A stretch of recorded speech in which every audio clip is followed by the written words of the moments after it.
Hi everyone, it's Rhoda. Today's a busy day. I have got both canners going today because I took that ham that I made for my family for Easter, and of course I'm making ham broth with it. I didn't video that because, I already have a video of that in my channel. But I am going to show though, I have some leftovers in a bowl here. And there's some juice in that bowl still, and I'm going to strain it out. And I'm going to show you how I make my ham gravy for our mashed potatoes. So one of my viewers had asked, she would like to see how I make the gravy. I have two different ways I make gravy. Our family can't have sausage, so I always make burger sausage, hamburger sausage, or beef burger sausage, however you want to say it. I have some right there thawing. I'm going to make me some hamburger gravy. I'll make some drop biscuits, but I'm also going to show you how I make ham gravy for our mashed potatoes because we're going to have that again tonight. So I'm going to show you two different ways to make gravy today. I already have my pan warm. I'm only going to use about half this burger meat. I don't need that much for gravy.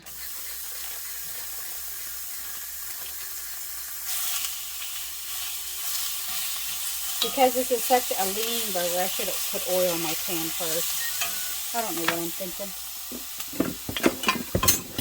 I use avocado oil. You can use whatever kind you want. I'm going to put a little bit of oil in here. Just brown your meat up. I want to change my mind. I'll go ahead and put the rest in. Go ahead and grind it up, and what I don't need, I'll pull some of it out. Go ahead and pepper it. Salt.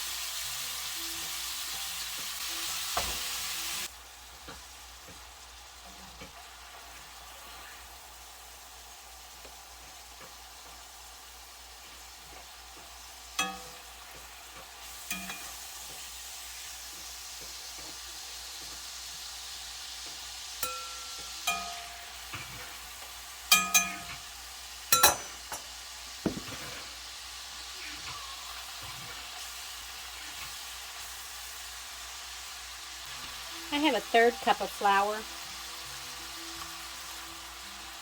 And I'm just going to sprinkle it all over this. And then just work it in and let it cook. Coat all that burger. You can do this with sausage too. It doesn't have to be burger. If you want less grease, you can dump some of this grease out.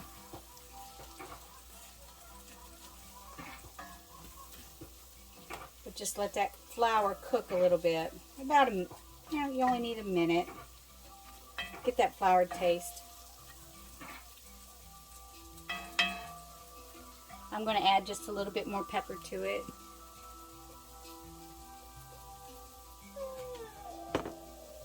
You can add more salt to it if you want.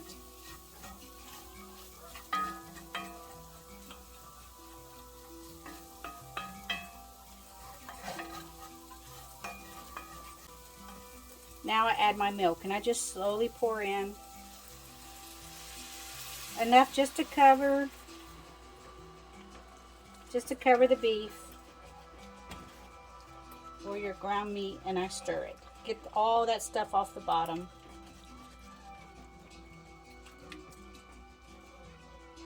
I've got my heat down on medium-low, or medium. In a cast iron, you don't have to have it up high. If you don't do it in a cast iron, you want it on a medium still. Once you get it to the consistency that you want it, and that's usually when I'm stirring it. See, when I go like this and I see that it's pulling, I can see the pan underneath it. That's when I turn it off. Because that's thick enough. It's going to continue to thicken after I turn it off, especially in a cast iron skillet. And if you are on an electric stove, remove it off your burner because it's going to continue to cook on that electric element. You want to remove it off that hot element because you can see how thick. It gets thick really quick. See how thick that is?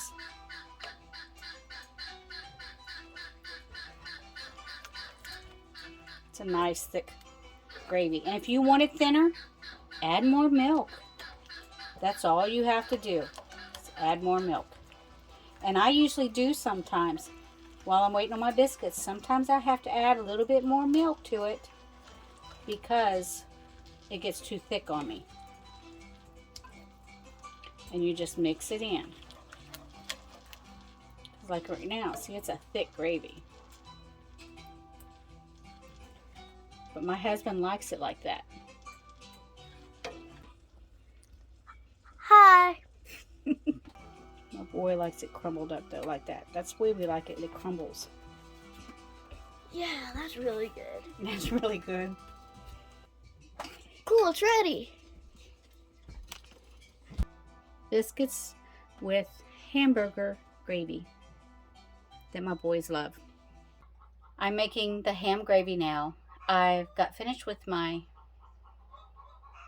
ham broth. Every single one of these sealed. Well, I can't say every single one of them. One did not seal, and that was my error. I do not know what's wrong with me. I forgot to tighten the ring on it. And I set it down in that thing, and when I opened the canner up, one did not have the lid or the ring on it, so that was my human mistake. I don't know. Anyway, one did not seal, and look how pretty that broth is. Isn't that beautiful? It's just beautiful. Because I did not seal that one, and these were all 4-jar lids my sister got me. Every single one of them did good except for the one that I didn't do properly. I stuck it in here in my pot. So this is 1 pint. I've got it going. I got me a little dish here. And what I'm going to do is put in a tablespoon. Let me drop you down here so you can see.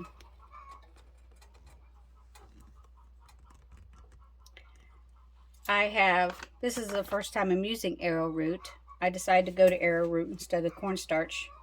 I'm just trying something different. And we use one. It says you should use the same amount as arrowroot to cornstarch, so it's 1 tablespoon is what I would do. And put cold milk into it.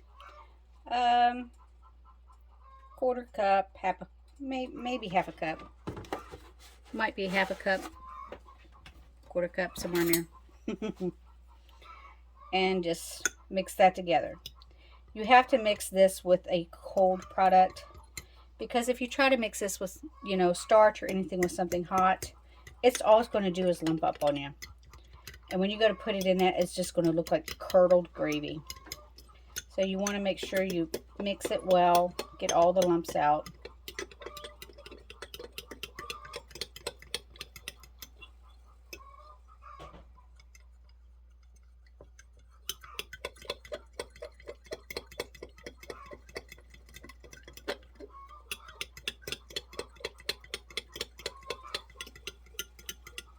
I think I've got it all. I'll get my whisk.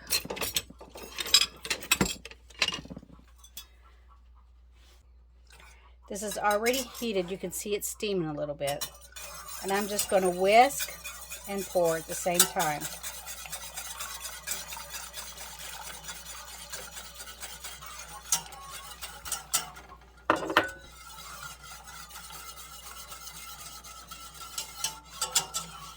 And I'm going to add my pepper. You can see, wow, that might have been a little bit too much for the arrowroot and stuff. It's already starting to thicken up. It doesn't take long at all. Ham is usually already salty. I'm just going to add a little bit. A little bit more pepper, not much.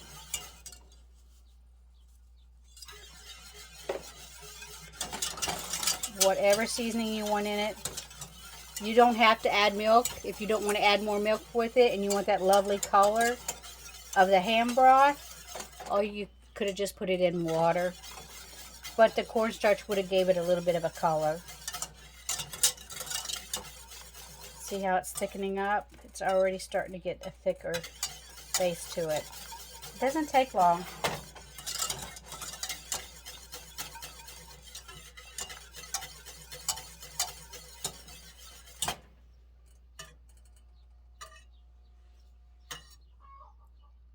My gravy's done. Believe it or not, it's already done. You can have it as a thicker gravy. If you want it thicker, keep stirring it. If you want it thinner, stop right there. But it's up to you on how you want it. Just fixing up my husband's plate here. But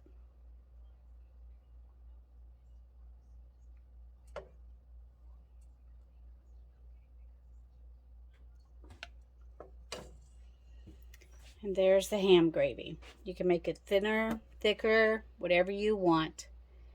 I put a little bit over the ham, a little bit on the potatoes, and the rolls that I made, the yeast rolls. These are the 30-minute yeast rolls. I'll show you all how to make them another day. But this is one good meal. This is what we had for Thanksgiving, and it's leftovers for today. I hope you like those two gravies, Lori. That's the viewer who asked to see how I made the gravies, and I hope this was okay for you. And until next time, God bless you all.